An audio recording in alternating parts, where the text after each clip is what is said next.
એમ આદિવાસી સમાજના લોકોએ પણ વાઘ બનવાની જરૂર છે. તમે બધા પણ વાઘના જ પેટે પાકેલા છો, પણ આટલા વર્ષોથી તમે જે શિયાળ ને ટીમડિયાઓ જોડે રહેતેલા એટલે કદાચ તમે ભૂલી ગયા હોવ કે તમે બધા વાઘના જ દીકરાઓ છો.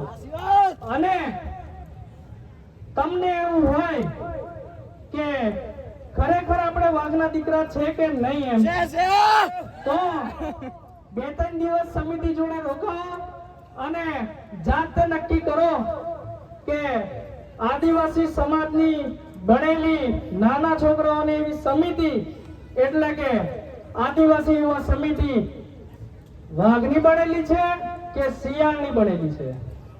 પણ જોડે જોડે મેં જે 1 વર્ષમાં કિસ્સાઓ જોયા છે એમાં પણ ખાસ યુવાનો અને કેટલીક છોકરીઓ તમારા ગમતે લગ્ન ના થાય કાં તો તમારું ગમતું પાત્ર તમને છોડીને જતું રહે, તો ઘણા એવા કિસ્સા જોયા છે કે લટકીને મરી જાય, છોકરાઓ દારૂ પીતા થઈ જાય.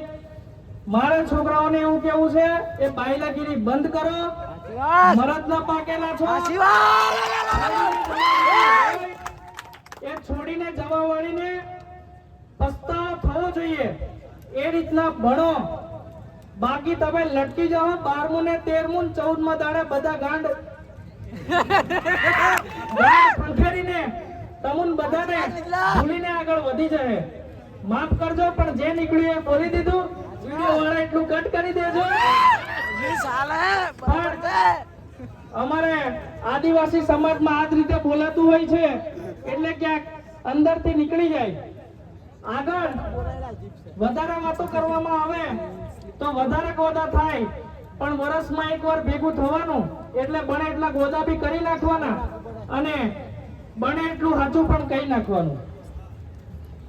કેટલાક પંચાયતોની અંદર અમે જોયું છે કે સરપંચો અમારી અમે હારું હારું બોલે, પણ ગામમાં સમાજના કેટલાય લોકોને જેમને એમને વોટ નહીં આપ્યા એવા લોકોના એકેય કામ કરેલા નહીં. અને એમાંનું જ એક કામ ગામ એટલે મારું પાલ્લા નગીનભાઈ ગયા વર્ષે અમારી જોડે હતા, આજે નથી, મારા મિત્ર જ થાય છે. પણ આવા મતભેદો બધી જ પંચાયતોમાં ચાલે છે. એ સરપંચોને પણ મારે કહેવું રહ્યું કે આ બધું તંત્ર ભૂલી જજો. 1 વર્ષનો સમય તો તમને આપ્યો, સાથે સાથે હજુ 4 મહિનાનો સમય આપ્યો છે. 4 મહિનાની અંદર ફરી એકવાર કહું છું કે જો સુધારો ના થયો તો અમે ચોક્કસપણે આ બાબતે પડીશું અને સામે ગમે તે હોય અમે એનો વિરોધ કરીશું. આગળ ઘણીવાર એવી વાતો પણ થઈ, સમગ્ર સંસારને જો કોઈક દિશા બતાવી શકે તો એ સંતો હોય છે. અને જો સંતો જ આ રીતનું અન્યાય સહન કરશે તો હું નથી માનતો કે તમે આદિવાસી સમાજને કે દુનિયાને કોઈક સાચી દિશાએ લઈ જશો. તમને આજે ખોટું લાગે, મતલબ કે જો સંતોને ખોટું લાગે તો લગાડજો, પણ મારી વાતને ખોટી લગાડી તમે બધા લોકો આ બદલવાનો પ્રયાસ કરજો. કારણ કે જ્યારે સંતો જોડે આવું થતું હોય તો અમને પણ દુઃખ થતું હોય છે. સંત એ આખા સમાજની એક શિરોમણી એટલે કે એક દિશા ચિંતનાર સમુદાય કહેવાય. પરંતુ આજે કળિયુગ આવી ગયો અને નેતાઓ ધર્મની વાત કરે અને સંતો રાજકારણની વાત કરે, અને આ બધાની અંદર ધર્મ પણ ખોવાઈ ગયો અને રાજકારણ પણ ખોવાઈ ગયું. રાજકારણની વાત કરીએ તો રાજ કરવાનું કારણ તો હોવું જોઈએ, પરંતુ એ રાજ થકી નાના લોકોનું કામ થવું જોઈએ. જો તમે બધા લોકો પોતાની ગાડીઓના પેટ્રોલનું જો નેતાઓ રાજકારણ કરતા હોય તો હું માનું છું કે તમે બધા રાજકારણને લાયક નહીં પણ ઘેર બેહવાને લાયક છો.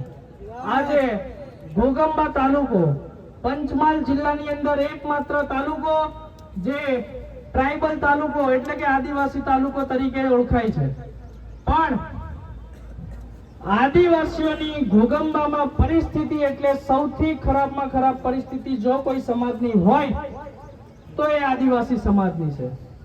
અને એ જ આદિવાસી સમાજ આ તાલુકામાં સરકાર બનાવવામાં સૌથી વધારે ભાગ ભજવતી હોય છે. પણ એ જ નેતાઓ તાલુકાની એસીમાં બેહીને તમારા લોકોનું જો લૂંટતી હોય તો તમારા બધાનો પણ ધર્મ બને છે કે તમે બધા લોકો પણ એવા લોકો સામે ઊભા થાવ અને ખોટું થતું હોય ત્યાં ખોટું કહેવાની તાકાત રાખો.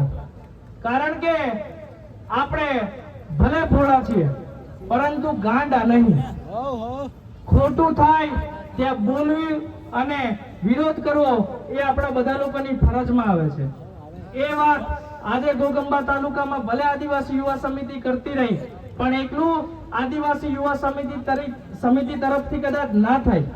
બધાની જરૂર પડે અને જરૂર પડે અત્યાર સુધીના અનુભવો રહ્યા છે કે બધા સમાજના લોકો અમારી જોડે આવીને ઊભા થયા છે અને ખભેથી ખભો મિલાવીને સાથ આપેલો છે.